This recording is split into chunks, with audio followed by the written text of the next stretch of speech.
just having things local. Yeah, this is, the Ontario talk group. It gets busy from time to time. I know that America ranks use, but the super busy one is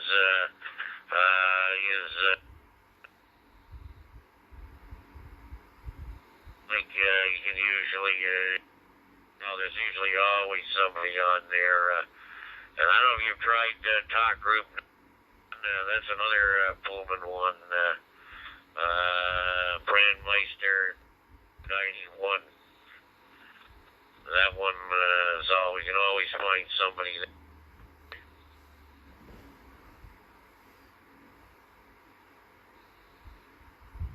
Oh yeah, for sure. Usually like most of the Canadian talk groups has a static on DMR, and also I listen to AmericaLink.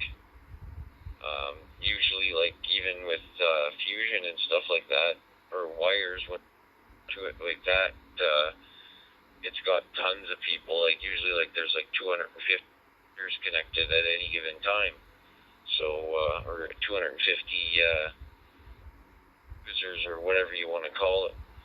But yeah, it's pretty cool. Yeah, usually AmericaLink's pretty busy for sure, and there's a few that I listen to here. Like I don't know, I'm on DMR, listen to 905 Bravo, 1 Bravo. That's LX or XRF 21 Bravo and XRF 5 Bravo. 1 Charlie, sometimes REF 1 Charlie, 30 Charlie. What else? Yeah, I don't know. There's a few. But I like how they're cross-linking things, because then it, you have to connect into it with whatever mode you want to, Yeah, QSL. Yeah, well, I can tell whether we want to Miller, William, I think you can tell all the meters. Name here is Steve. Yeah, you can tell your stuff. Yeah, for some reason, the REFs don't let you do that. You got to, I think through an ambient chip you can come on. Like, I have this,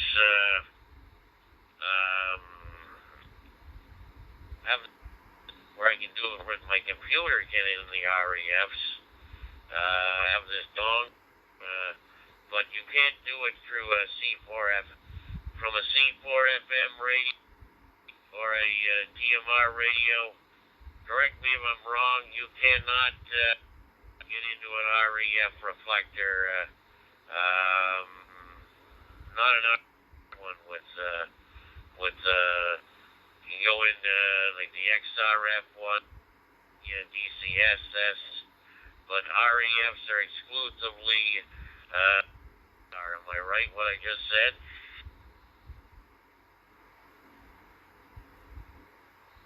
Yeah, I think so. I think you're right.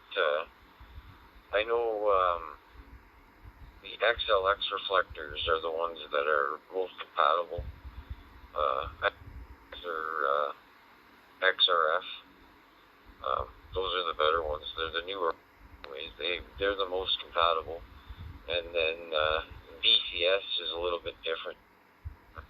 Some of them some of them you have to register for. The REF system you have to register for, if I'm not mistaken. I could be though.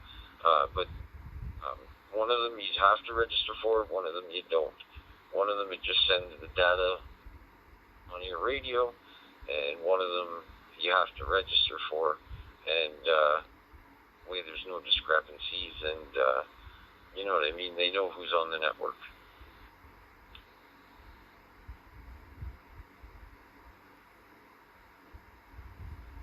Yeah, that's the one you have to register for is is D-Star, the REFs.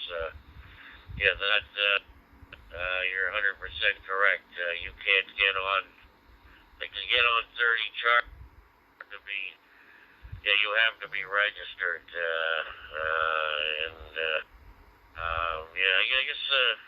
I guess really just for security purposes, you have to have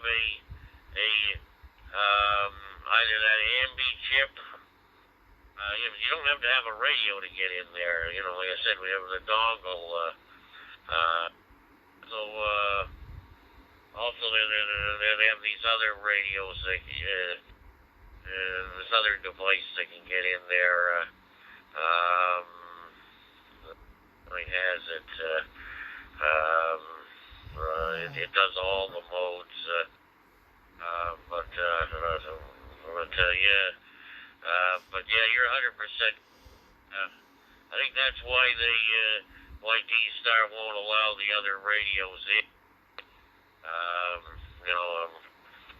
But I don't know. I guess they want to do that to keep it here, I guess.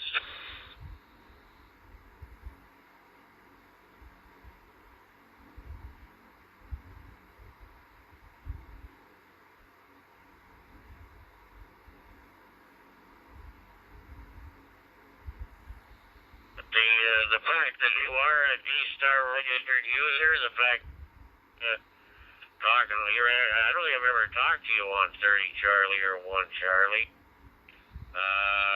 So obviously you do have D-Star capability. D-Star is nice, but it's all ICOM, well, I shouldn't say that. It's there is a Kenwood. When we know who's talking and when they have a call sign, if there's anything that goes wrong, at least there's something held accountable for it. Where it's like, you know what I mean, and like things, like steps can be taken to mitigate the issue. People don't want to be out in the spotlight when everybody knows who you are. Where if it's some random that just comes in and is able to get on works and start, fooling around and, causing a ruckus or interference, you name it, malicious interference. And we got to search him down and find out where he is and where he's transmitting from, and taking up more resources. And it's better just to weed them out at the beginning. If you don't know what you're supposed to be doing, and you don't have, then you can't be on the networks. And certain aspects of those modes where you don't have to register, some of the different digital stuff, let's just say, because it's certain aspects of it, can lead to these things happen where people get in when they're not licensed, and yada yada yada. I don't want to hold it up for forever, but I think you get my drift. VE3W, righty.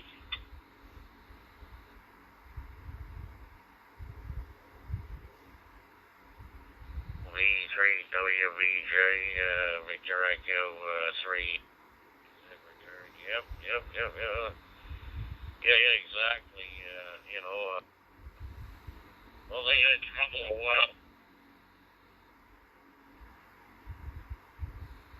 I don't know if you heard, there is this 30 Charlie and 1 Charlie once linked up to it, but then they got rid of this peanut from being able to simulcast, troublemakers, so it didn't work. But it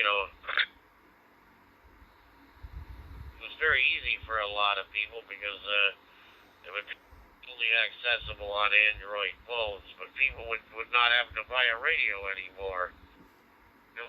Phone, and they get on. But the whole problem is getting unregistered people. So, it wasn't good, a lot of people were just sort of letting too many people on too easily. And, it was causing trouble. Peanut is still I think,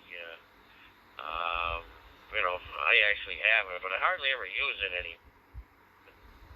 It was really big around the start of this 19 year, and it's,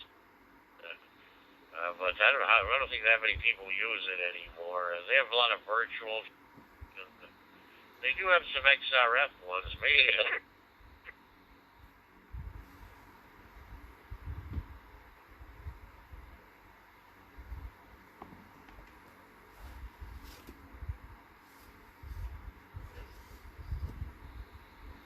Yeah, I know what you mean. The same thing with me. I used to use Peanut, but not too much anymore. And even like Echolink, I find like most of the times I Echolink, the guys here that are local they don't have the app running, so I can't contact them on Echolink. You know what I mean? So myself usually just talking to people from all around on Echolink. So I might just do that with my radio. Tell you the truth, like it's just fast for me to turn on my data on my phone and use my radio, which I'm allowed to do behind the wheel while driving, instead of using my cell phone, which I'm not allowed to use wheel. You know what I mean? Legally, like we're exempt from the mobile rule or whatever, so we're able to drive and talk on the radio at the same time, where I can't drive and talk on the phone at the same time. I can use Peanut on the phone at the same time, even though it's an amateur radio app. Use it because it's the phone, but I can use a radio. That's the way the law is, but I guess, that just turn my phone hotspot on and leave it in the glove and hook up my hotspot and use my radio.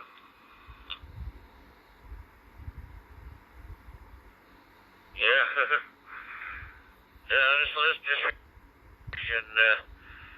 This Peanut still is alive. There are still people using it. They have some XRF reflectors you can connect to.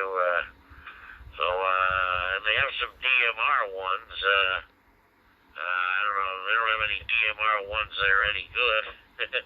Like, I don't think you can get from Peanut. You can't get in here, but I don't know. They're Peanut. It hasn't been. The guy that runs it is a guy in LIM, but the guy from Netherlands. But it's still running. Obviously, they have a dashboard, so it's a good thing that it still runs. KG4ETI Mobile on North America.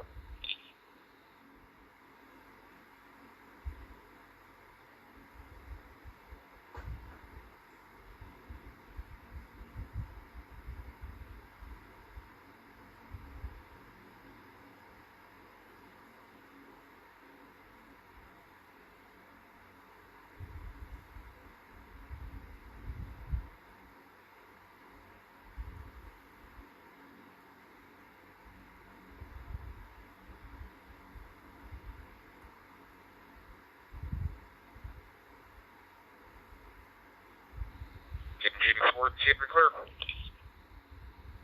What happened to you there is